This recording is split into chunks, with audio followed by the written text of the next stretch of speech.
From the Sandy Raleigh Institute headquarters in Alexandria, Virginia, this is On Human Flourishing. I'm Dr. Wayne Jonas. My guest today is Mary Jo Kreitzer, founder and director of the University of Minnesota Center for Spirituality and Healing. Dr. Kreitzer teaches and conducts research on optimal human environments, integrative and holistic nursing, mindfulness, meditation.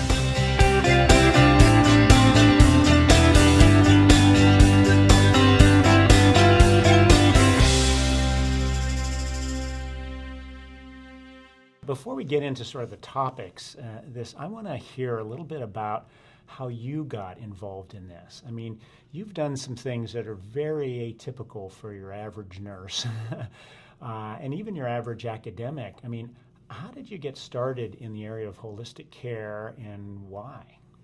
Well, it's an interesting question, Wayne. I got started in the area when I was working as a nurse practitioner. And I was working in a practice that was a holistic practice, but I was fairly new out of school, and I thought I knew what I needed to know to take care of people. And what I discovered very early on is that my patients were using and doing all kinds of things that I had learned nothing about in school. And so it actually was a really humbling experience to discover how much patients really knew about what they needed and what limits there were to my own knowledge. And so that was I would say the beginning of my learning journey. So you saw a gap between what you had learned professionally and were prepared to deliver and what the patients were looking for and doing in those areas. Absolutely. And then I moved Wayne into a position where I was at a university hospital, and I was director of nursing practice and research. And I made the same discovery that nurses and physicians and other healthcare providers were doing and using all kinds of things that weren't in the policy and procedure books. And it was really fascinating for me, and this was like in the 80s, the late 80s, that there was an awful lot that was happening behind the veil. And so I really became interested. The fact that people were looking for something more in a healthcare experience, that there were healthcare professionals that were very open to these approaches. I became curious about, where's the science and how can we deeper develop the science? And then how can we create systems that not just accommodate, but really create conditions where these kinds of practices can grow and flourish? So I would say that since starting the Center for Spirituality and Healing at the University of Minnesota 20 years ago, this is our 20-year anniversary. Wow, congratulations. Thank you. That's really been, I think, the body of my work. How do we move, healing and healing practices forward by educating, by developing innovative models, and by doing research? So 20 years, wow, that's great, that's fantastic, congratulations. And this was before the patient-centered medical home or the patient-centered healthcare home or PCORI, any of the patient-centered efforts. So what I hear you saying is that you were seeing the patient-centeredness as sort of at the core of this before those terms were even available, and were using the center at the University of Minnesota to try to fill that process, that gap. Yeah, right? That really is right. I mean, I think what we began to recognize is that we were dealing with even a very multicultural population, and there were all kinds of things that were important to the patients that we were caring for that we knew very, very little about. And so understanding more, not only integrative healing practices, but culturally based healing practices, and then that whole role of spirituality. The Center for Spirituality and Healing, can you tell us a little bit about that? I was going to ask you this at the end of the interview, but let's talk about it now. Why spirituality? That seems to be even more unusual for an academic center. Well, when I named the Center for Spirituality and Healing, when I look back now, I think that was a really bold, and some might even say crazy move at the time. The more popular term would have been to have a Center for Alternative Medicine, or even maybe a little bit later, complementary medicine. But quite honestly, Wayne, based on my own experience as a nurse and as a healthcare provider, it all comes down to really spirituality and healing. And I just felt that was the best way to capture and characterize the work, having no idea all that would unfold over 20 years. Now, many people say today, you grew nicely into your name. So you started the name ahead of time, not knowing what would go right. on with it. Now, by spirituality, what do you mean, though? Is it religion? Is it sort of a deeper self-care? What is spirituality? Well, spirituality, the word spirit comes from the Hebrew word ruah, which means wind, breath, air, that which gives life. And so I would really define spirituality as purpose, meaning, connectedness. And people find and express their spirituality in all kinds of ways. For some, it's a higher power. For some, it's relationships with others. For some, it's connection with nature. So I think it's really important to recognize that spirituality is very different than religion, but they can inform one another. And there are people that are religious and also spiritual. There are people who are spiritual and not particularly religious. And the importance, I think, for us as healthcare providers is to really recognize that our role is to understand and to support people's spiritual, cultural, and religious beliefs and practices. So this is really sort of getting at the core of purpose and meaning in life. Yeah. I think that resonates very nicely with our model of human flourishing here, in which we put purpose and meaning really at the center. We've sort of reorganized Maslow's hierarchy to say, well, maybe maybe the core aspects, it's not in a hierarchy, but it's in more of a system, a whole system in which purpose and meaning, you have to know why you're getting up in the morning, don't you? And what drives you, what your goals are, what compels you, whether it's personal engagement with your family, support for others, or some other system purpose or something like that. Are those the kind of things you're talking about? Absolutely, Wayne. And I would say that's so much at the core. And you and I have had many conversations around terminology, and even the terminology around wellness and well-being. And part of why I'm so drawn to the word well-being is that I think that health is connected to well-being, but purpose is also very connected to well-being. I think when you really look at what people are yearning for in their life, health is really important, but well-being is sort of what really people have a deep yearning for. And so that's connected to health, and it's connected to purpose. It's also very connected to the relationships we have. In the United States right now, there's more loneliness than there is even depression. So relationships are so core to well-being. Community is really core to well-being. How connected, how plugged in are people to the community, and how does the community support them? Safety and security are important to well-being. So you might have all of those other dimensions, but if you have fear in your life, that can truly erode well-being.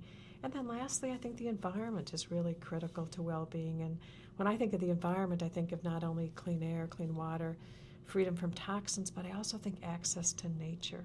That's a really important part of well-being.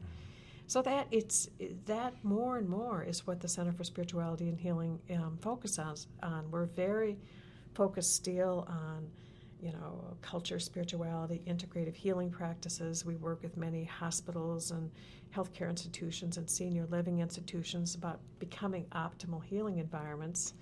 But I'm equally interested in how do we build capacity not only in people's lives but in communities for well-being.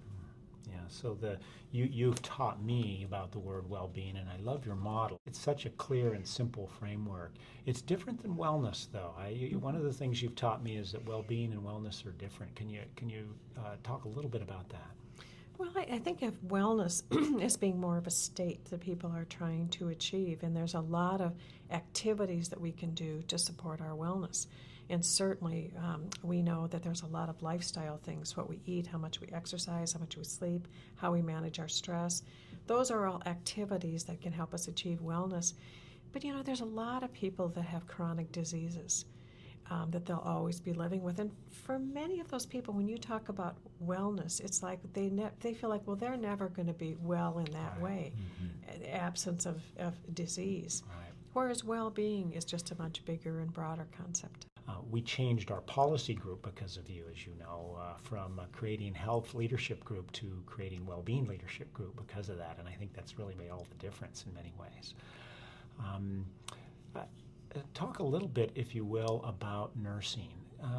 Nursing, to me, is in many ways the profession that sort of provides the glue between the patient experience and the medical treatment system, if you will.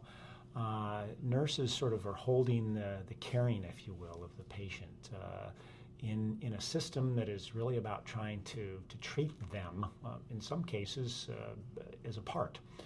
Can you talk a little bit about nursing and what is integrative nursing? Sure. Well, there's no doubt, Wayne, that nursing has been, as you describe it, sometimes even kind of the glue of the patient experience, holding it together within like a hospital-based setting. And if you look at the roots of nursing, very, very holistic tradition going back all the way to Florence Nightingale, who said the role of the nurse should put the patient in the best possible condition so that nature can act and healing might occur. But if you look at modern day nursing, there's an inclination to focus very much, sometimes I think, on the technology. And in many parts of the world, not just in the United States, nursing has become very, I would say, destabilized and fragmented. And so the effect on patients is that oftentimes they will not even see two nurses, the same nurse, twice, because there'll be no continuity of care. And I have heard people tell me, while there's many wonderful stories of just exemplary nursing care, there are other patient stories where people say, I felt like the nurse was taking care of the machines more than taking care of the patient or taking care of me. So part of my interest in writing the book, Integrative Nursing, and actually the invitation to do that really came from a colleague of ours, Dr. Andrew Weil, who has a series, the Weil Library series on integrative cardiology, integrative oncology, integrative pediatrics, etc. He said, why don't we have a book on integrative nursing? Because we all know this is nursing, and that's what he wrote in the foreword of the book. Right. And so I really collaborated. It was a fun process with colleagues, not only just around the United States, but around the world. Pulled in some of our luminary leaders, like Dr. Jean Watson, yes, Dr. Janet Quinn, Dr. Barbara Dossi. And we really looked at, no matter what frame you're coming from, whether you're coming from a caring, healing frame or some other nursing theories, what are some core principles that we can derive from those theories that really describe an integrative nursing approach, which we define as a whole person, whole system approach. So there's 6 very basic principles. And one is that care is, we recognize that people are whole systems that can't be connected to their environment. So the whole mind, body, spirit, and the fact that people are linked to their environment, that people have the innate capacity for health and well-being. That's a huge one, that people have that inner capacity to heal, that nature has healing and restorative properties, that care should be person-centered and relationship-based, and that when we're caring for people, it's so important to move from less intensive invasive to more intensive invasive approaches based on their need. And I'll come back to that. And that lastly, self-care is important. And that if we don't take care of ourselves, it's very, very hard to take care of patients. And so in looking at integrative nursing, we've said, looking at people holistically, person-centered, relationship-based, when people experience things like pain and nausea and anxiety and depression, what does an integrative approach look like? And so with pain, for example, if you can try a mind-body approach and relaxation, if you can try acupressure, if you can try acupuncture, why not use less intensive before you go to the Pyxis and get a drug? Mm-hmm. So I'm glad you gave an example, because I wanted to ask you about a concrete example if possible. I know a number of our listeners are patients themselves, and they probably want this kind of holistic or integrative nursing component. And what would they look for? And can you give an example of how an integrative nurse would approach you and treat you differently so that they could recognize that? Or is there something they should ask for that would help elicit that?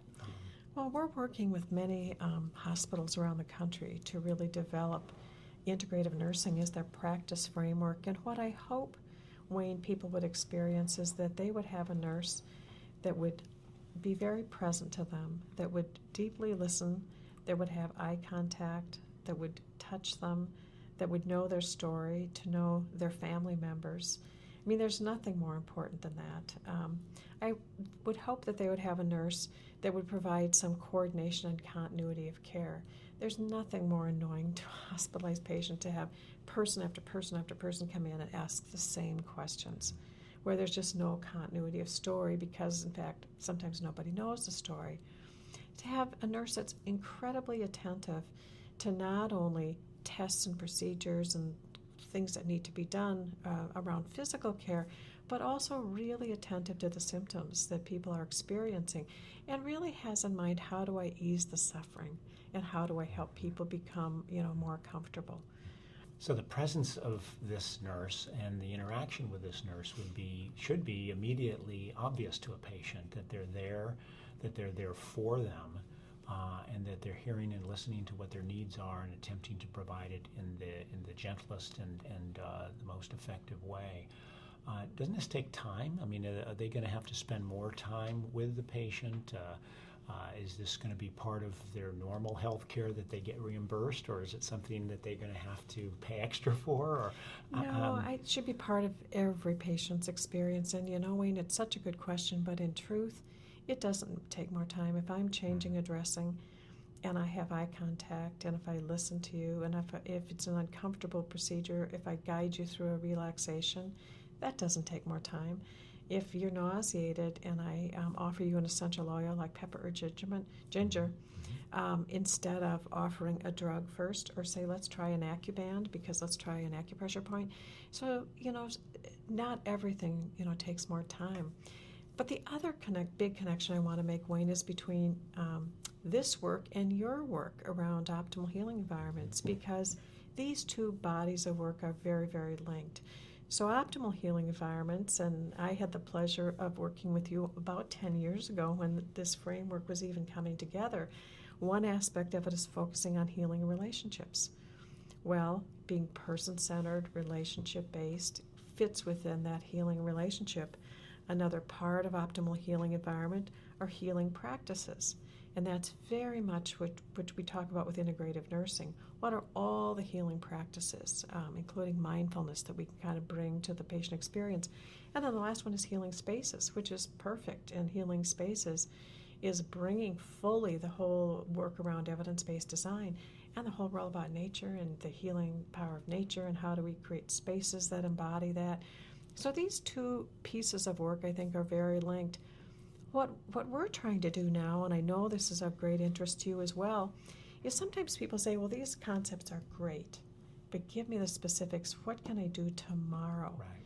And that's what we're trying to do, is pull out very, very specific kinds of indicators. If it's present in your senior living facility or your hospital or your hospice, these are the kinds of things that care providers do. So are these things that then you hope you could go into a setting of any of those settings, whether it's a senior living center or a hospital or a clinical setting, and be able to measure and determine whether those characteristics of the person, of practices, and the place exist? Are you developing tools to assess that?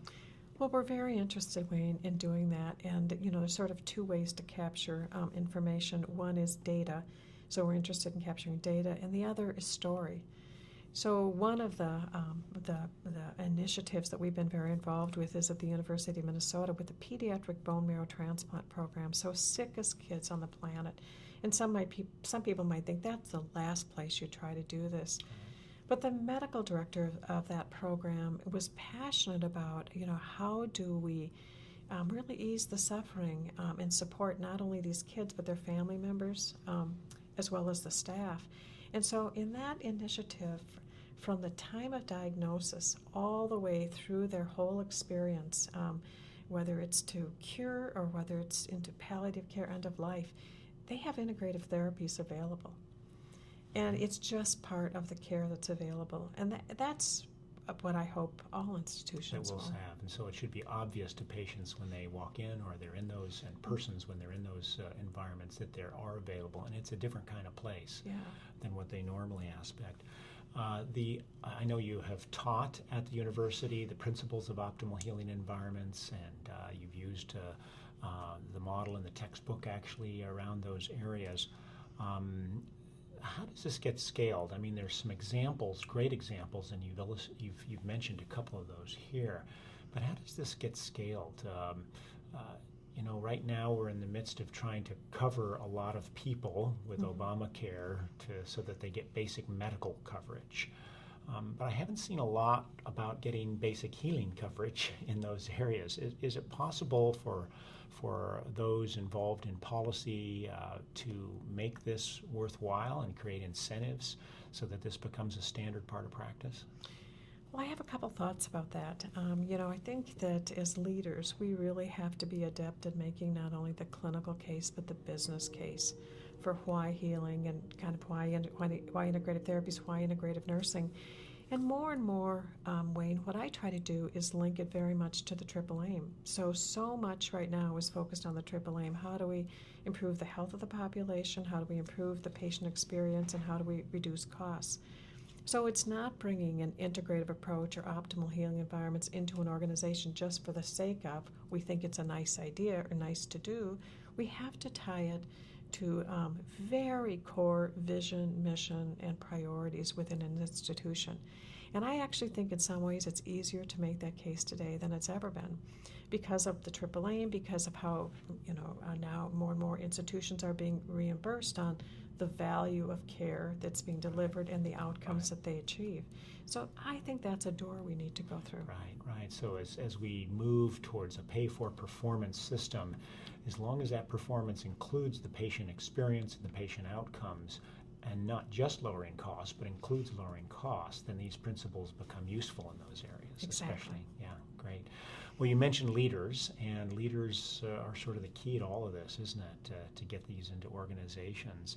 I think the leadership within these organizations is key. Is there something that you and your partners are doing to try to make these principles and practices more available to leaders so that they can actually get into their organizations? Well, that's really a great question. And, sometimes people think what leaders need to be convinced or persuaded is data.